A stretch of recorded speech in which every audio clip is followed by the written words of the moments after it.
Welcome to Monte Carlo, the normally sunny millionaire's paradise here on the Mediterranean coast. I say normally sunny, but today, on this Sunday in June, the weather has been absolutely atrocious since dawn. Thick rain clouds sweeping over the Principality. The tops of the skyscrapers of luxury flats and hotels are out of sight in the mist. The yachts are bobbing uneasily up and down on a swell in the harbour, and it looks as though the rain is here to stay. The track, the 2-mile twisting, bumpy circuit, the tightest and most glamorous in the Grand Prix calendar, is very wet and very treacherous. And the 20-car field for this round 6 of the 1984 World Championship now assembling as the huge crowd of spectators wait patiently under their umbrellas, under their Macintoshes. And we've got a delayed start for an extraordinary reason. In the tunnel, the track is dry. It's so wet everywhere else that the drivers say that the change of surface from wet to dry and then from dry back to wet on the fastest part of the track, they're doing 165 miles an hour when they come out of that tunnel, is too serious. So they've got a fire tender in the tunnel. It's soaking the road, and while that goes on, the start has been delayed. There is Alain Prost on pole position. It was dry in practice, and he put in an absolutely perfect lap to get pole position on a circuit where it really matters. Nigel Mansell, second quickest in the Lotus. He's very pleased also to be at the front because overtaking is so difficult on this tight Monte Carlo circuit that if you can start at the front, you've got a good chance of staying there. There is René Arnoux, third quickest in the Ferrari, and currently lying equal third in the World Championship. Alongside him, his own teammate, Michele Alboreto, who's won the only Grand Prix he's finished in the points this year. That was in Belgium. He's had a lot of bad luck the rest of the time. He was quickest on the first day. Derek Warwick, equal third in the World Championship with the Renault, fifth quickest in practice, looking up through the umbrellas at this lowering sky, and he's got his own teammate alongside, Patrick Tambay, in the other Renault. So 2 Ferraris on the second row, 2 Renaults on the third row. Tambay worried about visibility. He's asking for something to clean his visor with. The big advantage for us today, apart from the fact that we think we've got the best car and the best drivers in Prost and Lauda, is that Alain Prost, as you see the grid coming up, is in pole position, which means to say that he will have a clear track. All the others will have to endeavour to see through a solid ball of spray, and going up the hill, as Keke Rosberg has said, with 1 minute to go, is very, very difficult indeed. The smoke coming up, I suspect, is not engine exhaust, but may well be dry ice on the radiators of Mansell's car. No, it's steam, of course, steam coming up from the engine cover.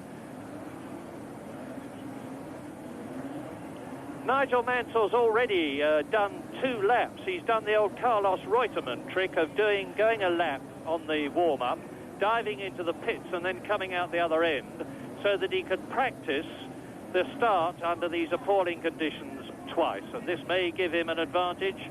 You can see that Nigel is not at all happy with the steam. He's waving it away from his advisor. This is the warm-up lap. Yes, you're absolutely right, Murray. A practice start would be very valuable today because considerable throttle control is required. You can't just sit in one of these things with 600 plus horsepower and put your foot down, because if you do, the wheels spin and you stand absolutely still.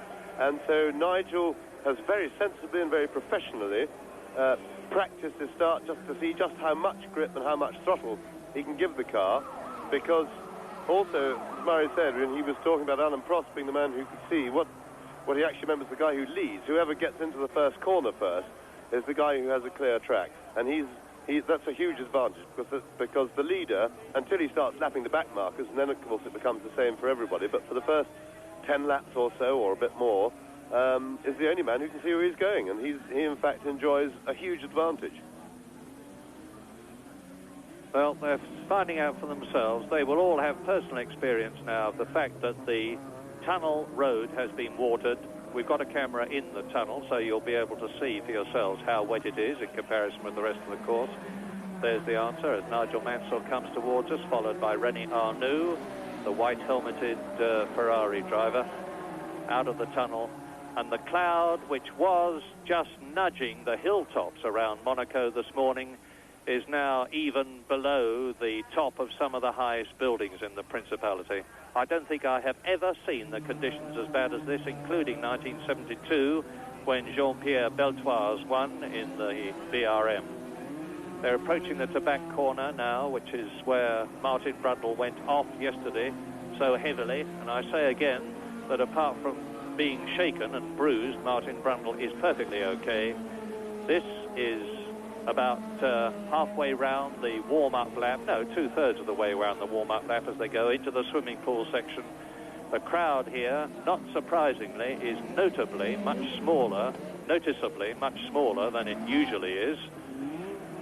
They've decided to stay at home and watch it on television, I suspect. Prost, Mansell, Arnoux, Alboreto, Warwick, Tombe, De Cesaris,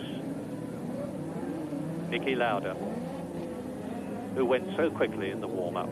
Nelson Piquet only 9th on the grid. Keke Rosberg there 10th. De Angelis, Manfred Winkelhock, Ayrton Senna, Riccardo Patrese, Corrado Fabi, because he is taking the place of his brother Teo, normally drives in the Brabham team as number 2. And we're off now shortly for a 2-hour Monaco Grand Prix.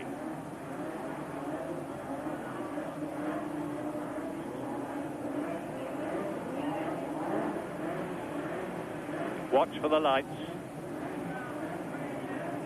Between 4 and 7 seconds after the red will come the green.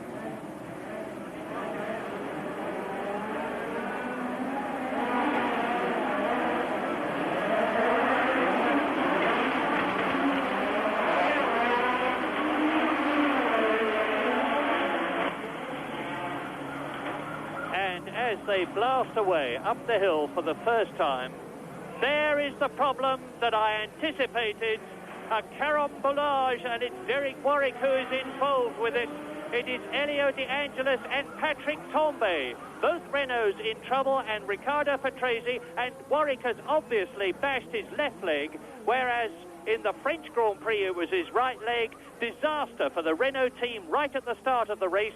Now they have cranes here, they'll try and witch them out of the way. Alain Prost, after a superb start, has got away in the lead. It's Nigel Mansell second, the 2 Ferraris third and fourth. And as they go into the tunnel for the first time, it will be to meet the watered road surface, which has had heavy water laid on it. And Tombe is in trouble with a leg injury as well. Obviously, both Warwick and Tombe have got hurt legs, and disaster for the Renault team on lap 1. Yes, what a terrible tragedy for the Renault team in what to them is a home Grand Prix, and really sad because they've had their trials and tribulations this year. Prost leading here, Mansell going beautifully. Prost made a wonderful start. He got the grip just right, moved the car off the line, and the important thing is to get it moving.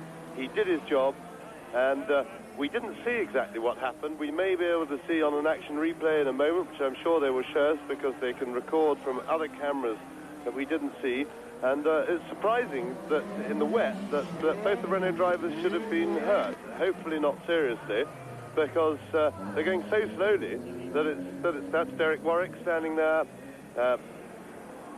looking pretty unhappy after his accident. It looks like he feels that it wasn't his fault. Somebody may have hit him. Marsha just asking if his leg's all right, but really a tragic start for Renault. Prost leads and Nigel Mansell in second place, and a sizable gap after Nigel Mansell. They go round the box. The cars have been craned away, the 2 Renaults of Tombe and Warwick, and that is a real credit to the organisational efficiency here. And in third position, at the end of that first lap, it was Niki Lauda who had come up from his 8th position on the grid into third position in the race. So the McLarens are first and third. Yes, and Lauda was quickest in the wet in the warm-up today. I was asked a question earlier today by a fan who was wondering about the Lauda's attitude to the wet after he pulled out of the Japanese Grand Prix in 1976. The wet, I think that I was confidently telling this person that he would race, and he would race hard, and it would appear that he's doing that. So Alan Prost leads, Nigel Mansell second. And it's a Ferrari in third position because there's been a change. It's one of the two Ferraris. I suspect that of René Arnoux, and we'll check as soon as we see him come, whoever it is, come into sight as they come out of the chicane into the left-hander at the back into the swimming pool section. And that is Johnny Cecotto, who has joined apparently the retirements. Cecotto, the Venezuelan driver of the Tolman. Now, look, there is the Ferrari. It is René Arnoux in third position.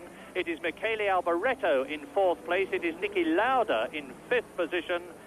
And it looks like Keke Rosberg sixth. And here's the replay of what happened on lap one. Now, hopefully we can see. Well, we didn't really see.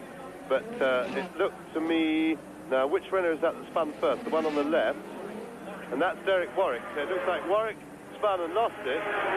Tambay came round the corner and was actually minding his own business, but couldn't avoid him, made contact, and there was a traffic jam. And what that traffic jam in fact means, which will not please Alan Prost retrospectively, because it rather decimated the field and spread it out a lot, and which means that Prost will be having to lap back markers sooner than normal.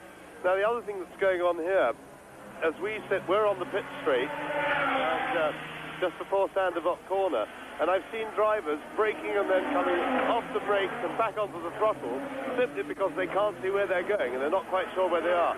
And it's that difficult for the cars down the middle of the field. The visibility here, now it's 5 seconds since the car's gone past here, and I still can't see more than 40 yards. I've got about 40 yards visibility. And there's an enormous amount of misfiring. I think there's going to be a lot of retirements from this race. The two Ferraris are together. There is Nigel Mansell in second place, and we are now on lap 3. That is the race leader, Alain Prost. Nigel Mansell is second. The two Ferraris of Arnoux and Alboreto, as you see, are third and fourth. Niki Lauda is fifth. Keke Rosberg, driving a misfiring Williams Honda, is in sixth position as the race leader, Alain Prost, comes round towards the swimming pool again. And really, if Alain Prost can just pace himself and take it easy and control the slides of his car, he is going to be all right, because they are going to have the greatest difficulty in getting past him. We have a complete power failure now at Monaco, just to compound our problems. The pictures have totally disappeared. I hope that you are getting one. Meantime, we are going to revert to the good old-fashioned steam radio commentary, and as we wait for the leaders to come through on lap 3 in this what will be a 2-hour race, and it is in the lead, Alain Prost. In second place, it is Phil Nigel Mansell. There's a long, long gap now before the Ferraris appear. The race is dominated by those two cars. Then it's Arnoux third, Alboreto fourth. Niki Lauda is in fifth position. In sixth place, and there's another long gap, is Keke Rosberg. Sixth is Rosberg. Seventh is Manfred Winkelhock. Eighth is Ayrton Senna. Ninth is Jacques Lafitte.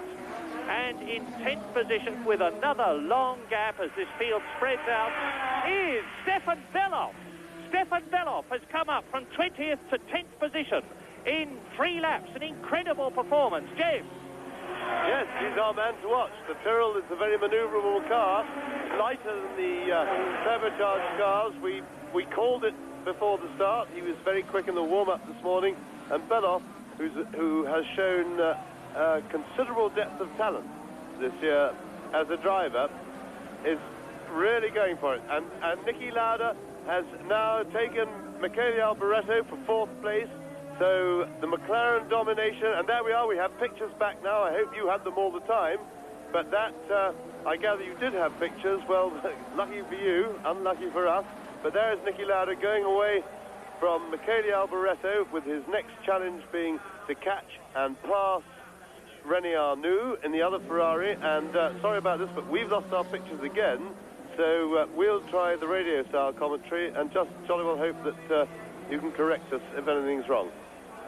Well, the story then, obviously, is that the old fox, Niki Lauda, is starting his charge in a beautifully balanced car on very good tyres, which are absolutely right for today's conditions, as we wait at the pictureless position here on lap 4 to see Alain Prost go through. Now, the gap between Prost and Mansell is 2.5 seconds.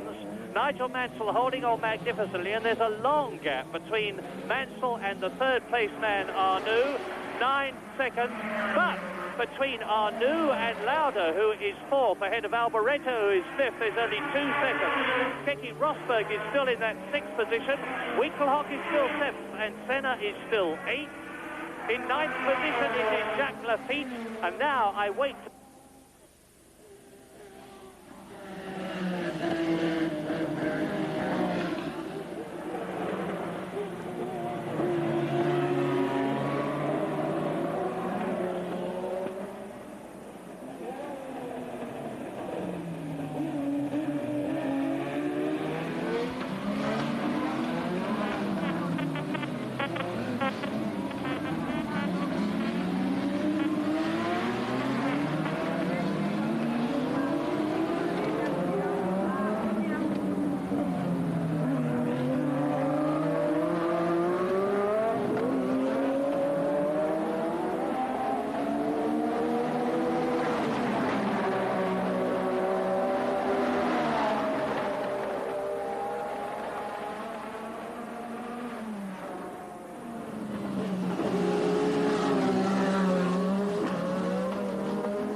Well, as you will have probably gathered, we've lost the sound of James Hunt and Murray Walker just for the moment. They've lost pictures, we've lost their sound, but we'll stay with the pictures for the moment.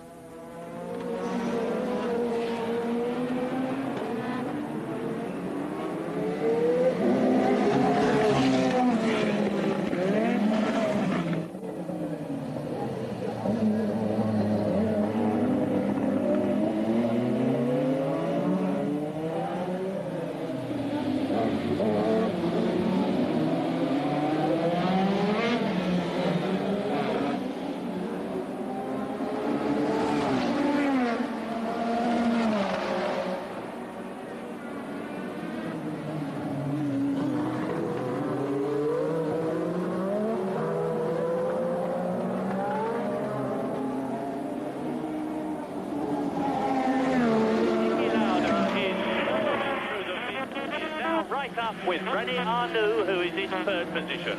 And the order is Alain Prost, who is not pulling away from Nigel Mansell in second position. And I suspect that Nigel Mansell, knowing that there's quite a big gap between himself and Arnoux, is just pacing himself and keeping a clear track in front of him so that he can see where he's going. And is not, in fact, at the moment, making an effort to close up on and take... And, well, we've just heard, I'm sure if you've got pictures, you're doing much better than we are, because we've just heard that Lauda has passed Arnoux and is up into third position. So it's a McLaren in the lead with Prost. It's a McLaren in third position with Lauda. It's still Nigel Mansell in second place. Down to fourth goes Arnoux. Fifth is Alboreto. Sixth is Rosberg. Seventh is Winkelhock. Eighth is Senna. Ninth is Lafitte. And 10th is still Belloff. An interesting test now, because Niki Lauda has a little bit of clear track, and we shall be able to see if he is able to close on Prost. He's some 15 seconds or so behind Alain Prost, 13 or 14 behind Nigel Mansell, so he will be able to see where he's going, and we hope now to see if he's actually closing on Prost. Well, I've just been told you're watching Lauda passing Arnoux on replay, but unfortunately we can't see it, so you better make your own commentary. Well, I'll tell you, while you're looking at whatever you're looking at, that the gap between Prost and Lauda, who is now third, is 16 seconds. And I will, of course, be putting the watch on the gap between the English driver in the JPS Lotus and the great Austrian Lauda in his now third position. So Arnoux is fourth, Alboreto is fifth, Rosberg is sixth, Winkelhock is seventh. In eighth position it's still Senna, followed by Lafitte, and Belloff has damaged the nose cone of his Tyrrell in 10th position. Well, they ought to be in Australia. For those of you on Channel 9 who are watching, albeit in the middle of the night, I'm prepared to have a very large bet that you've got much better weather than we have, and you'll probably see more of the race. And we now have a picture. Yes, we have a picture, and how nice it is to see it again. It is the leader, Alain Prost, coming through on his now 7th lap. And the gap between Alain Prost that you look at, number 7, and Nigel Mansell is about 3.8 seconds. No, it's less. Look at that. Nigel Mansell is closing right up on Alain Prost. Is the Frenchman in trouble, or is Nigel Mansell starting a charge? Prost there on Michelin tyres, and Nigel Mansell is on the new Goodyear wet, and it's a very fine tyre which went extremely well in the warm-up period. Picture's gone again, but the leaders are due. I'll give you the gap. It's now, there is Alain Prost. His engine is misfiring, and Nigel Mansell is sounding in good shape. 2.71 seconds, and this is lap 8. As you see Prost and Mansell going up the hill towards Casino Square, very close to each other, much closer than they have been. It's conceivable that Nigel Mansell is going to be up with Prost soon, but then he's got to get past him. Well, Nigel Mansell is driving an absolutely magnificent race. He shunted himself up onto 2nd position on the grid. There we are, fastest lap for Nigel Mansell. And he shunted himself up in practice. He's on absolutely top form. And if you look at it, there's not a lot of spray there because of the speed, but he really can't get any closer to Prost and still see where he's going. So I would suspect the confident way in which he's holding on to Prost, I would suspect that Nigel is playing a waiting game, waiting for a mistake. There's no hurry. There's another hour and 20 minutes or so. Hour and 40 minutes before the race is over. And this is plenty of time to pressure Prost into a mistake or wait for the track to dry a bit when he'll be able to see better. And I would suggest that Prost is doing, that Mansell's driving a great race. That's Francois Hainaut, as you see from the caption, the second of the 2 Ligier drivers.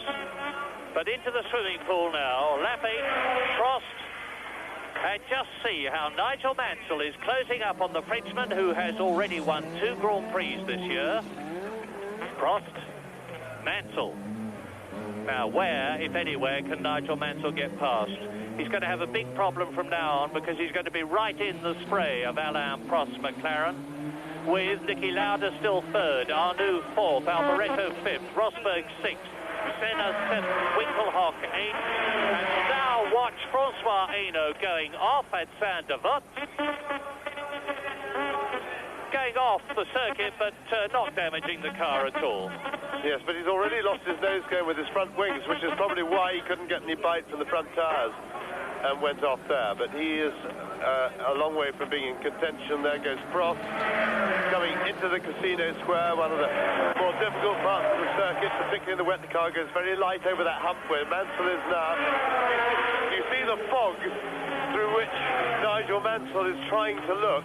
It reduces now because the car's going very slowly. This is a first gear corner, the station hairpin, and it really is very difficult.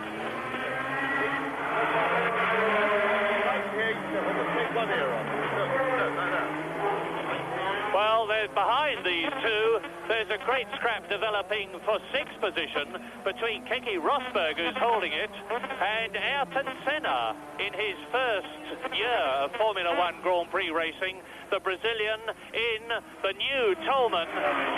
And he's got the good Michelin tyres this race.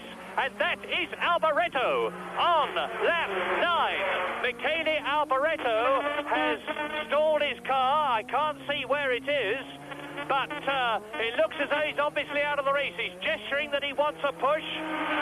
Well, he's got power. He's not being pulled back. It's downhill. He's trickling back.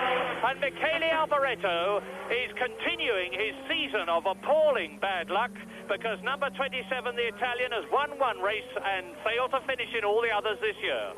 Yeah, we didn't see it happen. I would suspect that he had a spin and stalled the engine. And, of course, if he starts it with a push start, he is technically liable to disqualification. But, of course, the organisers would have to be brave people with 50 to 100,000 Italians here. This is the battle I was telling you about. Keke Rosberg in 6th position, just ahead of Ayrton Senna in the yellow helmet and in the white Tolman, the new Tolman. And Senna has come up through the field. He started in 13th place and he's now 7th. Well, Senna has shown an exceptional talent. He was, and the wet is where the talent shows. Ayrton Senna in Formula 3 last year was dominant except for the challenge from Martin Brundle, but Senna has proved his talent subsequently. He drove in a celebration club race, if you like, for Yoders, in which yours truly came a distant and rather dismal 10th at the new Nürburgring celebration, and he won that and he beat everybody. And Senna is very, very talented indeed. Now, Lafitte obviously put tyres, which is very interesting because he started on wets. Now, I imagine he may have spun. There's Arnoux.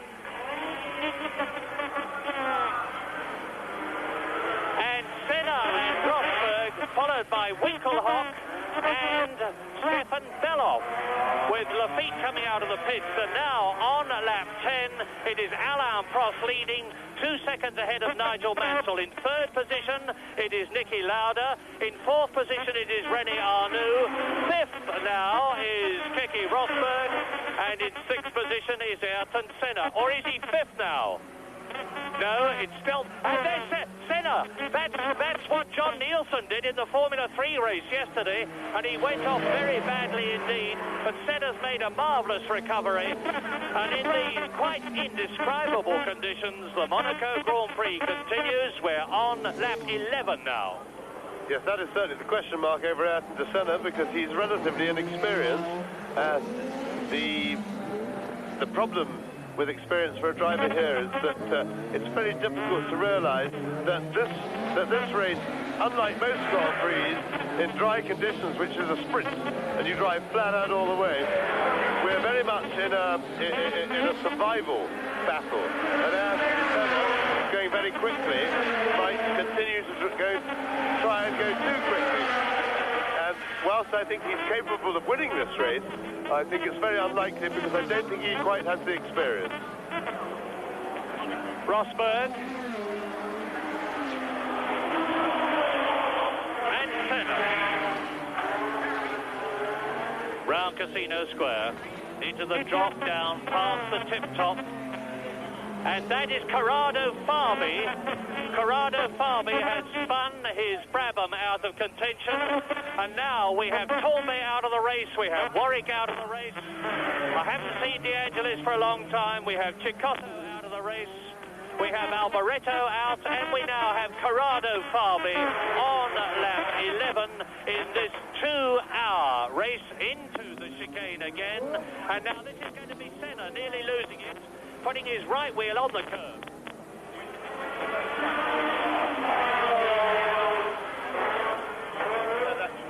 That Senna was so close behind he couldn't see where he was going, and that was really, I would say, the cause of that bounce over the chicane. But here are the pair again, still doing battle.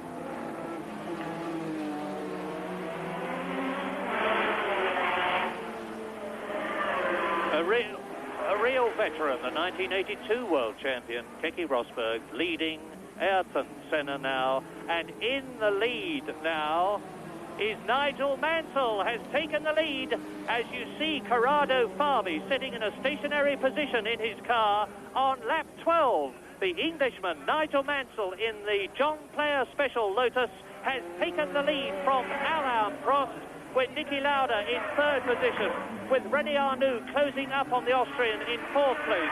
In 5th place it is Keke Rosberg, and in 6th position it is Ayrton Senna. 7th is Winkelhock, and right behind Winkelhock is Stefan Beloff in 8th place. So you've got 2 German drivers fighting for 7th and 8th positions. There is the new leader. Nigel Mansell leads on lap 12.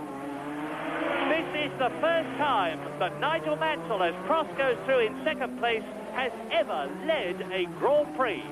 Can he stay there for the remainder of this long race which stretches before him Mansell, Prost, Lauda. McLaren second and third. Ferrari fourth, Arnoux. The Williams of Rosberg fifth. And the Tolman of Ayrton Senna in sixth place. Now let us savour the sight of Nigel Mansell leading as he closes up on Riccardo Patrese to lap him. And look at that visibility. I mean, Nigel Mansell is looking through a total fog, but of course that's the occupation hazard. As the race leader, it's only back markers fog he's looking at, and you see he has no visibility at all. That shot that we saw from behind was, we saw considerably more than Mansell would have done, because he was right under the other car's wheels. There goes Alain Prost, who will be catching in the situation. But in the meantime, there's Nigel coming through clear, and now Prost has the problem also of getting round Riccardo Patrese. He's got to peer through the spray, but in the meantime they have actually pulled away from Niki Lauda, who, despite being quickest in the warm-up this morning, is losing ground to the leading pair. And Nigel Mansell, what a magnificent race he's driving. It was generally reckoned before the race that Goodyear didn't have as good wet as Michelin had for their tires, but happily for Goodyear, haven't they proved us all wrong, because their tire is proving entirely competitive. So, Mansell leading. Well, what a wonderful sight. Gérard Ducarouge, the French designer of the John Player Special Lotus, is seeing his creation in the lead in a Grand Prix for a first time, and Ayrton Senna has now passed Keke Rosberg and is in fifth position. So, Mansell leads, and he's now got the benefit of a clear circuit in front of him, unlike Alain Prost, who's now literally having to take Nigel Mansell's spray. With Michele Alboreto is in the race, incidentally. He has rejoined the circuit somehow or other and is back in the running. And on lap 13, it's Mansell leading. It is Lauda. It is Prost second. It's Lauda third. It's Arnoux fourth, and closing on Lauda as Nigel Mansell comes through to complete another lap. In fifth position, it is Ayrton Senna. And there you see the stationary Ligier rolling back. Obviously he's lost the engine, and it is that of François Hainaut. He's done it wrong again somewhere, somehow. It's Sander Vos. You can see the climb. And there, in the right-hand side of your screen, there is the cable outside of that new traffic island. Nigel Mansell leads lap 14. That's Lafitte. Jacques Lafitte is being caught by Nigel Mansell to be lapped by him. There's the Frenchman. Now look back along the course and you'll see Alain Prost. As James said, Nigel Mansell is driving an absolute storm of a race. This gritty, very, very determined Englishman is showing all his class. And so it's Ayrton Senna, who is now catching René Arnoux. And as you can see, Mansell is the fastest man on the circuit, 1 minute 55, compared with the lap record of 1 minute 26 held by Riccardo Patrese. And Lafitte gives Nigel Mansell the sign to pass on the right. Nigel Mansell takes it and is coming through shortly to complete his 14th lap. Prost is still second. Lauda is still third. Arnoux is still fourth, but Senna is catching him. We hope we'll see that shortly. You're looking at Prost in second place.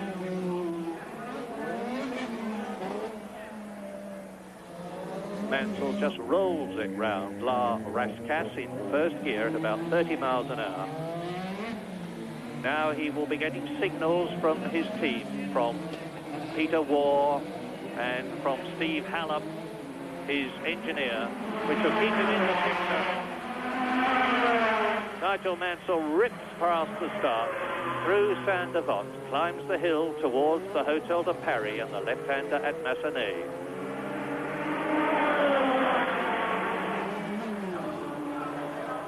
Here he comes into the long left-hander at the Hotel de Paris. Then he flicks it right, drops down the hill. This is the most spectacular point in motor racing that he's approaching. It almost touches the barrier on the right there when he's got the line right, and he has. Niki Lauda is still in third. Now, Ayrton Senna is catching Lauda. I hope they're going to show us this, because this is sensational. Ayrton Senna is coming up through the field. And there is Lauda. There is Mansell, sorry, into the tunnel. And, of course, a lot of the moisture and the wetness with Corrado Fabi's Brabham parked there is being carried through into the tunnel itself. Mansell is through and away. Prost in that second place. Lauda is in third position, and Ayrton Senna is now in fourth position. He's ahead of René Arnoux, having already passed Keke Rosberg.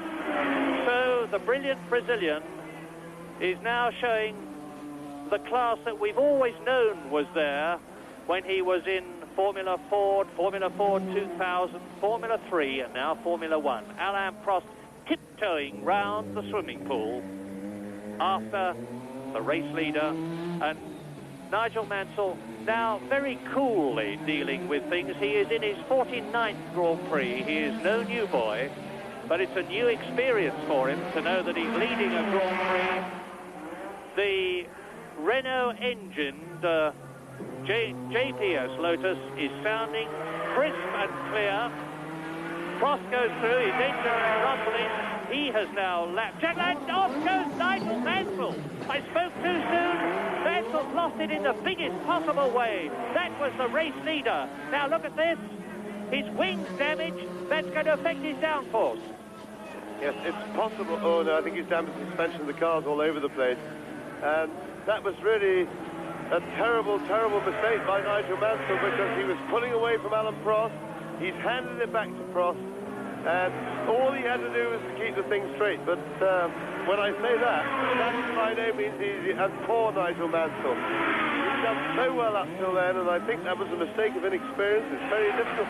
When you lead a Grand Prix for the first time, it's very easy to make mistakes. I myself in my career made several mistakes when I first led Grand Prix before I actually won one and got the confidence to go on and not make mistakes, but that is tragic. We've had some good news, however, as we look again at the replay of what happened to Nigel Mansell coming up the hill. He loses it, as you see, flings on left lock. The car spins round. Nigel looks. There's nothing he can do about it. It must have deranged the right rear suspension and position. This is quite sensational, and I do use that word advisedly.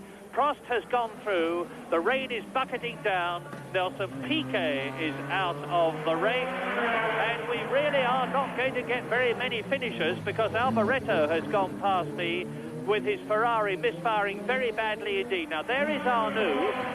That is Keke Rosberg. There is Stefan Beloff. And on lap 16, the order then is Alain Prost leading. Niki Lauda is second. Senna is in third place. Arnoux is fourth. Rosberg is fifth. And in sixth position is Stefan Beloff. Well, the men to watch, it would seem, are Ayrton de Senna and Stefan Beloff, both of whom have already growing reputations for being very talented and very, very quick drivers indeed. And the wet seems to have given them their chance. Beloff is in a car that is well suited to the conditions. Lighter and more nimble, doesn't have the power, but that doesn't matter so much in the wet. It's negated by the fact that the more powerful cars just spin their wheels. Beloff has come, incidentally, from last place on the grid. And, of course, Ayrton de Senna, who's shown a really remarkable, prodigious quantity of talent in his driving so far, coupled with a certain lack of experience and a headstrongness, is really driving a very mature and remarkable race so far. We're on lap 17, as you saw Lauda's car go through, followed by that of René Arnoux. There is Keke Rosberg, and we're waiting for the leaders to come through at the end of their 17th lap. That is the distinctive green Alfa Romeo of Riccardo Patrese. And I'm going to be very surprised if more than about 6 drivers finish this race. Prost is through in the lead. Now you see Senna closing right up on Niki Lauda, who is second. I think we all expected to see Senna do well this season. I don't think we expected to see him do as well as this. I talked to him about 5 minutes before the race began. I asked him if he was optimistic about his chances. He said he had the right tyres, the car was going well. That's René Arnoux in 4th position. And funnily enough, Senna is benefiting from the fact that he has less horsepower than Lauda, because you can't use all the horsepower in this race of a turbocharged car. Well, certainly this is a terrific lift for the Tolman team. Their new car is obviously going very well, but whilst the driver can't drive unless he's got a car to sit in, you must say that this is credit to the exceptional talent of Ayrton Senna. Now let's just watch it.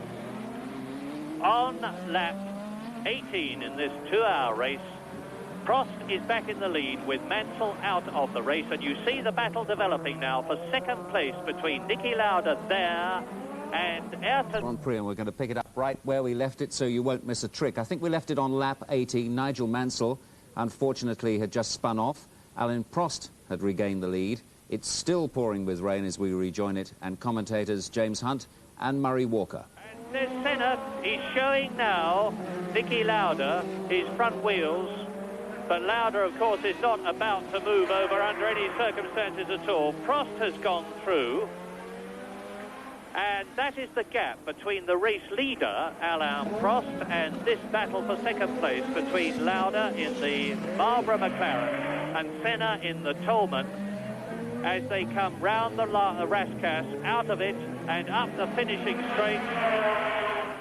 Out of the Rascasse now, and Prost has gone through some 24 seconds ago already. And there is Arnoux, with behind Arnoux in 5th position, Kenny Rosberg, and Senna challenging for that second place, and he's taken it. A magnificent bit of driving by Senna, who's now in 2nd place. Yeah, that was absolutely marvellous. Senna went round the outside of Lauda into the Rascasse, and that was brave and skillful. Brave and skillful indeed. Senna now pulling away from Niki Lauda, and I will keep a stopwatch on the gap between Alain Prost and Ayrton Senna, the new second place man. Here it is again, and this is Senna taking Lauda and 2nd position. Yes, they're on the pit straight now, but that's slightly curved, and they won't be able to use full power, so Senna is using a lot of throttle control here. Niki's hugging the inside, which is the correct line, and Senna's going the long way round him. And Prost will no doubt be informed on the very next time he passes the pits that Senna is in 2nd place and looks capable of catching him. So this puts a lot of pressure on Prost suddenly. His 24-second plus lead looked pretty comfortable before, but it's going to feel jolly uncomfortable to him now. Lap 19. Prost leads. Senna 2nd. Lauda 3rd. Just behind Lauda now, Arnoux is closing up. He's got Keke Rosberg right behind him in 5th position, and Stefan Bellof is right with Rosberg in 6th place. We could yet see an even more dramatic development with Bellof closing up. Now look at it, here it is, there's Lauda, there's Arnoux, there is Rosberg, and right behind him in 6th position is Stefan Bellof on this, now the conclusion of their 19th lap. Arnoux, Rosberg, Bellof. Stefan Bellof has got at the very most 450 horsepower from his Ford DFV engine in his Tyrrell, whereas Keke Rosberg has got some 650, but that's a disadvantage and not an advantage in today's weather conditions. And Bellof now going into Saint-Devote. Arnoux 4th, Rosberg 5th, Bellof 6th. Yes, and particularly the advantage is accentuated by the fact that with a normally aspirated engine, without the turbocharger, he has no throttle lag. The problem with for the drivers of turbocharged cars is that when you put your foot on the throttle with a turbocharged engine, the first thing that happens is nothing, and the second thing that happens is everything, in that it comes all with lots of power all at once. Whereas Bellof can move his foot up and down on the accelerator pedal and get exactly what he wants. And this is a big advantage in these ridiculously slippery conditions. And you see Bellof there now challenging at the back of that group, and he's just given a little bit of a slide, hung the tail out a bit there, that's no problem. He's got terrific car control, Beloff. Manfred Winkelhock in 7th position behind Beloff is dropping back. Kenny Rosberg was saying yesterday that the conditions in the tunnel are absolutely diabolical and will be accentuated in his case by the enormous horsepower that he's got under his right foot. Beloff goes through in 6th position. There is Arnoux 4th, and you can see for yourselves how awful it is on that track. Just a solid ball of spray. Lauda 3rd, Arnoux 4th, Rosberg 5th, Beloff 6th, absolutely together on lap 21 as they come up to Patrese to lap him. And Riccardo Patrese is not exactly the best-known man in the Grand Prix world for moving over and letting you through. So we could see a telescoping of this battle between these 4 men going from 3rd to 6th positions. Arnoux, Beloff. They're paid a lot of money, and you see now why they earn it and how they earn it.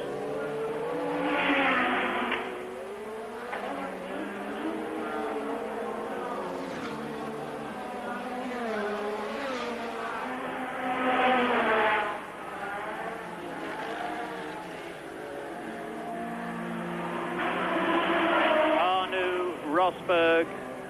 I'm glad to tell you, incidentally, that Patrick Tambay is all right. I thought he'd hurt his leg quite badly, but we've had the good news that Patrick Tambay is perfectly okay, as Lauda, who has got past Patrese, pulls away now, and Arnoux is going to try and take the Italian. There's Manfred Winkelhock in 7th position. This will give him a chance to close up. They're going into the tunnel. This is the 21st lap. Mansell, of course, out of the race, as are Tambay, Warwick, De Angelis, Cicotto, Corrado, Farby, and Nelson Piquet. And look at, there he goes. There goes Stefan Beloff. Beloff has taken Kenny Rosberg and moved up into 5th place in a superbly judged passing move. Yes, and judged is exactly the right term, Murray, because you can't see a thing where you're going, so you've got to eyeball everything up, look where you are on the track, shut your eyes, as good as that, and just hope that it all works out. And Beloff has done exactly that. And is now with Riccardo Patrese, who is practically a full lap behind him, and he's shown the blue flag by the marshal, which means there is someone behind you who wishes to pass you, as if Patrese didn't know. And there is Manfred Winkelhock in 7th place closing up, as Beloff challenges Patrese outside the box. Patrese looks in his right mirror. This is going to give Keke Rosberg, if he could control the wheel spin that he's undoubtedly fighting, the chance to close the gap a bit between himself and Beloff. But I suspect that the Tyrrell is so nimble and has such ideal power characteristics for this terribly wet track that Rosberg will not, in fact, be able to close up. There is Arnoux, 4th. And Stefan Beloff goes through. Riccardo Patrese does move over and let him through. Rosberg, now, Rosberg drops back, and as you saw, with Winkelhock closing up on Rosberg, who is 6th, and there's Beloff giving it the big slide treatment as he goes into the tunnel. René Arnoux is getting very close to Niki Lauda, who is 3rd. The race order on this, the 22nd lap, as you look at Keke Rosberg, is Alain Prost leading. Senna, let us not forget that, is in 2nd place. 3rd is Lauda. 4th is Arnoux. And there goes Beloff.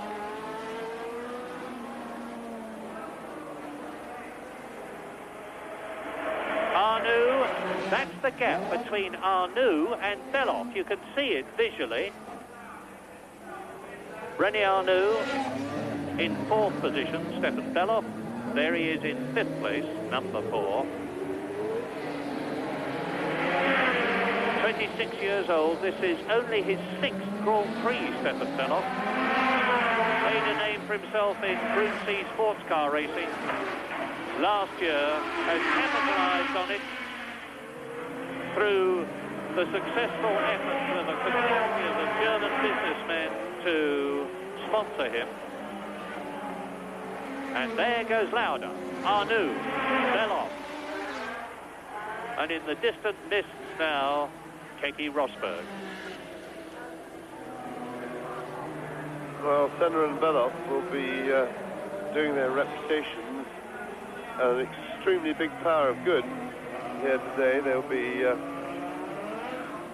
team managers with top cars going up to sign them. They're both contracted drivers though, but they'll be putting up their prices and also putting up their reputations with these excellent performances. Third, fourth and fifth together into the tunnel. Lauda, Arnoux and Beloff. Lap 23 ahead of them, Prost and Senna. Elio De Angelis, who I have not seen during the whole race for one reason or another, now the fastest man on the circuit, therefore he is in the race. You saw him go off the circuit earlier on. He is actually in 8th position at the present moment and closing up on Manfred Winkelhock, who is 7th. Meantime, Jacques Lafitte in the second of the two Williams Hondas is being caught by the third place man Niki Lauda, but who can't pass him, and therefore has René Arnoux in 4th place close on him, with Beloff right behind him. Look at this. Lauda is passed. Lafitte has been lapped. Arnoux 4th, Beloff 5th, Rosberg is still 6th, Winkelhock is 7th, De Angelis is 8th, Ghinzani is 9th, Alboreto is 10th but has been lapped. Lafitte, who you've seen, is slipping down the field all the time and is now being passed by Arnoux and is about to be passed by Beloff. So Beloff has not in fact lost any distance on Arnoux in getting past Jacques Lafitte. And Senna now with a lap of nearly 2 minutes, 1 minute 54, and a big spin for Niki Lauda. Now, Lauda then is just having to press it a bit too hard. Third position has been lost by Niki Lauda. Up to third goes René Arnoux. Up to 4th goes Beloff, and out of the race goes the Austrian double world champion Niki Lauda, because obviously he lost his engine, stalled his engine and was not able to restart it. So now the McLaren honours have been lost by Niki Lauda, but of course it is still his teammate Alain Prost in the lead, and don't forget that Alain Prost is leading the championship by a long way from Niki Lauda, who's going to get no points in this race, whereas Prost is on his way to a maximum of 9 points if he can stay where he is. And for once the pressure seems to have got to Lauda. He exits the casino square, and as they do so, Lauda spins out a full 360-degree spin. He got the right amount of lock-on, but it was no good to him. His engine has stopped, and Lauda is out. For everybody, they really are so treacherous. Alain Prost is the one man who may not have to do that. He now enjoys a very comfortable lead of over half a minute, and therefore he doesn't have to push so hard, so he can concentrate purely on keeping the car on the road. He's not racing, he is surviving. And he's 31 seconds ahead of Ayrton Senna. Here he is. Well, it would seem that Niki Lauda's engine may have been drowned by the water conditions, in which case whatever happened to Lauda's engine might conceivably happen to Prost. So we'll have to keep a very careful eye on the McLaren of the Frenchman Alain Prost in the lead. This race has now been running some 47 minutes, so it's got a very long way to go. It's not even at half distance yet in what will be a 2-hour time length. It was originally to have been 77 laps. Lauda walking in to report to Ron Dennis what has happened. And he won't exactly be wanting to exchange any jocular quips with the marshals, I'm quite sure of that. as Arnoux and Beloff now in third and fourth places round the swimming pool, chasing Senna. And Senna is some 15 seconds ahead of this battle. And Stefan Beloff now taking advantage, as he has done all through this race, of the excellent power characteristics of his Ford DFB engine and the nimbleness of his Tyrrell to combat the excess horsepower that Arnoux has got, which generates wheel spin all too easily, to close up on the Ferrari and hopefully soon to take it at third position.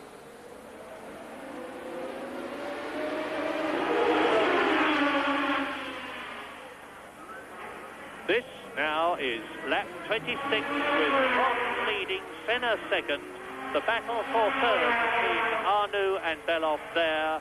Fifth position now is Nicky Rosberg, and up to sixth and in the points, Elio De Angelis, with a bitterly disappointed Nigel Mansell, who had led the race out of it after spinning and damaging his suspension and rear wing.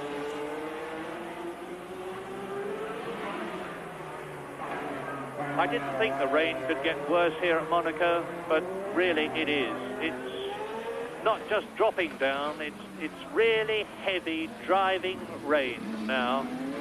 And I imagine in the cockpit it must be absolutely unimaginable. Yes, an absolute nightmare. As I've said several times today, I'm extremely happy to be sitting here. We're getting a little bit damp here, and the electrics of our monitors have got very damp, but I'd much rather be here than there. They've got a very, very tough job on their hands, and this is where they earn these huge telephone numbers and deserve the huge telephone numbers in terms of money that the drivers get. And you can see Beloff's problem. You saw then he's in the spray. Now, that's a good shot. You saw from behind that he really can't see where he's going. And he's trying to challenge René Arnoux for third place, but he's having to do it from memory. Only 6 drivers are on the same lap now. Prost, Senna, Arnoux, Beloff, Rosberg and De Angelis in that order. They're coming through now, these two, to complete their 26th lap. As they go down the straight here, we missed it, but we saw then as they went into the Rascasse corner, a very good view of exactly what Stefan Beloff can't see, which is everything. He can't see a thing at all. Oh dear, and it's going to be very difficult up the hill because it gets very narrow, and the Ferrari, René Arnoux will take a line, and it's not a passing place. Beloff had an opportunity there, but unfortunately for him it was at the wrong place. He's having a look down the inside too, and I would think that he's going to try and get very quickly around the right-hand part here of the Casino Square and maybe try and outbrake him down into the Mirabeau, and he's well positioned to do it. And he's got the inside line, and Arnoux's going to hit him. And that was a little bit naughty by René Arnoux, and Beloff did terribly well to avoid it, because Arnoux, without any doubt, moved unjustifiably into Arnoux, into Beloff rather, who had to get up on the curb to avoid him, and that was very, very well driven by Stefan Beloff. Who is now in third position, and as you saw, Riccardo Patrese, there is his green Alfa Romeo, has joined the retirements on lap 26. The leaders now are on their 27th lap, and there is the third place man. What an absolutely scintillating drive by Stefan Beloff, 26-year-old, the man from Eton, 10 years racing experience in Formula Ford and Formula 2 and Group C, World Endurance Championship racing. Now in the highest place he's ever been in a Grand Prix, having finished 5th at San Marino, 6th in Belgium. And look again at the replay as they come down the hill to the Mirabeau. Now watch, Arnoux sees him coming alongside, and he starts moving into the corner long before the corner, and that's very, very naughty. And I have to say that it was both naughty and unintelligent, but then that's a characteristic with René Arnoux that we've seen before. But to move over like, because he could have put himself out of the race as well as Beloff, because when these open wheel cars touch, anybody can have an accident, and it's totally unpredictable because they rub tyres and anything can happen. And so that was unclever driving by Arnoux, both for Beloff's point of view and from his own. Now, as Prost goes into the tunnel for the 28th time, I can tell you that the gap between himself and Ayrton Senna, who is second, is diminishing. It's diminishing quite rapidly. It was 31 seconds at one point, and it's down to 21 now. So, for whatever reason, either because Prost is taking it easy, or because Senna is really starting a charge, the second-place man, Brazilian Ayrton Senna, in the British Toleman, with Ted Toleman here himself to watch it, as is Alex Hawkridge of Toleman, Rory Byrne, the Toleman designer, Peter Gethin, the new team manager, all very much on their toes, worrying about what's happening. And I'm going to give you the time interval now between the completion of this lap for Alain Prost in the lead and Senna, who is in second place, with the news that Keke Rosberg is closing up on Arnoux for fourth position as Lauda completes the lap by foot. Now, Prost has gone through. The gap was 21 seconds. Lauda looking at Derek Warwick's car, taking an interest in everything all around him, perhaps wanting to delay the moment before he gets back, and we're still waiting for Senna to come through. And here he is. The gap now is down to 18 seconds. So Alain Prost in the lead is being caught quite rapidly. Here is Alain Prost on his 29th lap. Ayrton Senna has got the gap down from 31 seconds to 18 seconds. Yes, this means that at the current rate of progress, Prost is going to have to find another gear, because Senna is catching him quite comfortably enough to do it well before the end of the race, with plenty of time to find a way around him. Here's the leader. Senna second, fell off third. The two new boys of Grand Prix racing this season in second and third places. Arnoux is fourth. Rosberg is fifth, but catching Arnoux. De Angelis is sixth. The last man to be on the same lap as the leader. Alboreto is a lap behind in seventh place. Ghinzani is the highest he's ever been in a Grand Prix, in eighth position. In ninth place is Jacques Lafitte. Then 4 laps behind the leader, but now out of the race, Patrese, as is Lauda. Winkelhock is retired, Mansell's out, Piquet's out, Hinault finishes. Prost.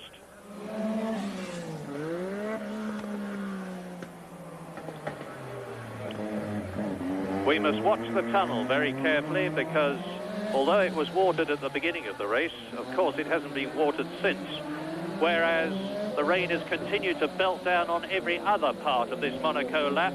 Now here is the leader coming through again. The gap was 18 seconds.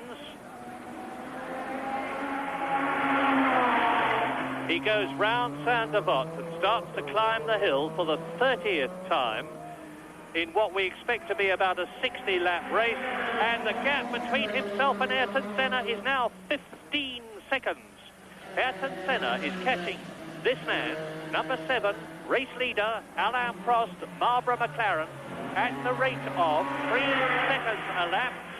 So in 5 laps' time, if he keeps doing it, Ayrton Senna is going to be right with the race leader, with only just over half of the race run at that time. Well, I think we are watching the arrival of Ayrton Senna as a truly outstanding talent in Grand Prix racing. The rain is coming down even harder now. We've got a real cloud burst on now. But Ayrton Senna has the same tires that Alain Prost is running, the same tires that the other Michelin runners. He's on Michelin tires, and he's catching Alain Prost at something like 3 seconds a lap.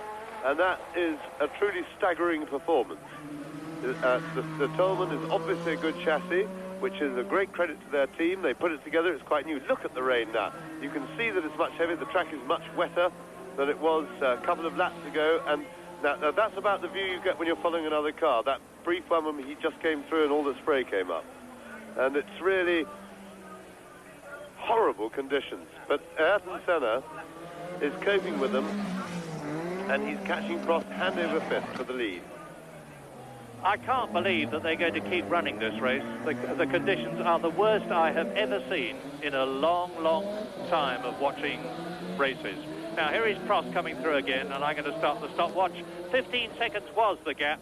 If Senna is continuing to close at the rate of 3 seconds a lap, Prost is waving his hand. Prost goes through, waving his hand at the officials. He wants to stop the race, and who can blame him? Now, I'm just waiting for Senna to come through. And the gap, as Senna goes through quite dispassionately, is down to 11 seconds. He's taken 4 seconds out of Prost's lead. Yes, Prost, with his experience, wants the race stopped. And I can't blame him for that, because I wouldn't have even wanted it to have started, is it?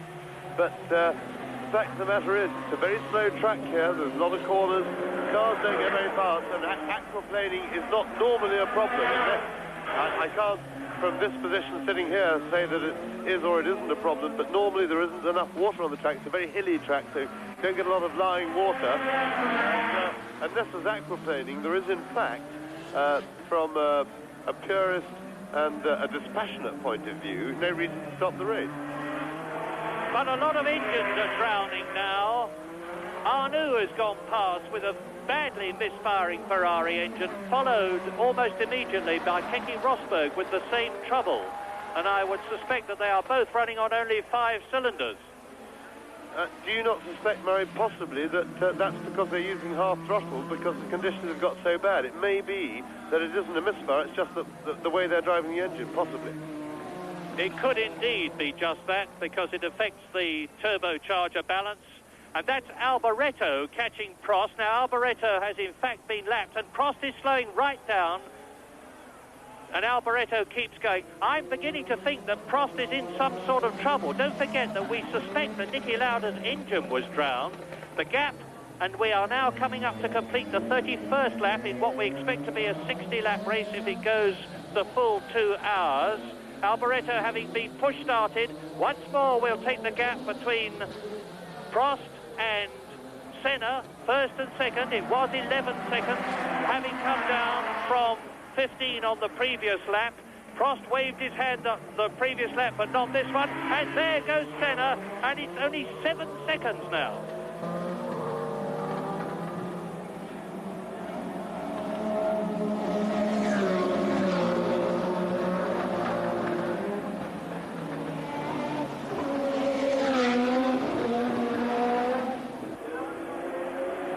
What will happen if the race... His driver, it's all come right for him. He started from pole position. He was going slower and slower at the end, but the race was stopped in the nick of time. So, with only half points, Alain Prost gets 4.5 for his win, and he's now 10.5 points ahead of Niki Lauda, who didn't score. René Arnoux now consolidates his 3rd place, 1.5 points ahead of Derek Warwick. De Angelis now 5th, Keke Rosberg 6th. And that's McLaren's 5th Grand Prix win out of 6 starts this year, an extraordinary record, and it puts them even more securely in the lead of the Constructors' Championship with almost double the points of their closest rival Ferrari. So from a very wet Monte Carlo, we look ahead 2 weeks to Montreal and the Canadian Grand Prix for round 7. I suppose one can't argue with the organisers' decision. You only have to look at the waterlogged track to realise it was a wise thing to do, but I guess that Ayrton Senna could have done with another 4 or 5 laps to get to grips with Alain Prost. I think it was a difficult decision to start the race, but we spoke about with some drivers, but do not start the race. But because of the tunnel was too slippery, and the organisation did some job through the tunnel to put some water, and it was a bit better for start. So we decided to start, and I think the decision to stop the race was very good, was very safe, and I think it's a very good decision, and it's a very good race, even if it's half distance. And it's your 12th victory. How does this compare with the other 11 before? Was it better or as good, or what do you think? For sure, it's the most difficult, and I think I did one of the best races I've never did before. I did the best pole position I've never did, and that helped me a lot today because I did a good start also. And I'm very happy to win here because last year and 2 years ago I had to win this race, and I'm very happy not only for this race today but for the championship. Just in the laps before the race was finally stopped, Ayrton Senna was catching you very quickly, but do you think that you could have held him off, or was he going so quickly that he would be passing you? He was much quicker than me, but the track was so slippery, so dangerous that I decided to go very slowly. I had some problem with the brakes, and when I've seen that Senna was behind me, he's not current for the championship. He has no point at the moment. So I have already decided that if he was just behind me, I let him pass. It was much better for me to get some points for the championship and do not win the race. The demoralizing situation for every team in Grand Prix racing today is that your car was on pole position, and having Marlboro McLarens dominate 1984, it looks like they can do so in the remaining races, including the next 3 in North America. I think we improved a lot the car for this race, and it was a good surprise for me to be in pole position, and it's a good surprise to win this race. We did not plan to win this race before, and 4 wins in 5 wins in 6 races, it's unbelievable. And I think for the North American race, and we are going to be in a good shape anyway, that's sure now. And we're in a good shape for the championship, because when we come back in Europe, I think we have some very nice track, very quick, and where we can be very, very good, I mean.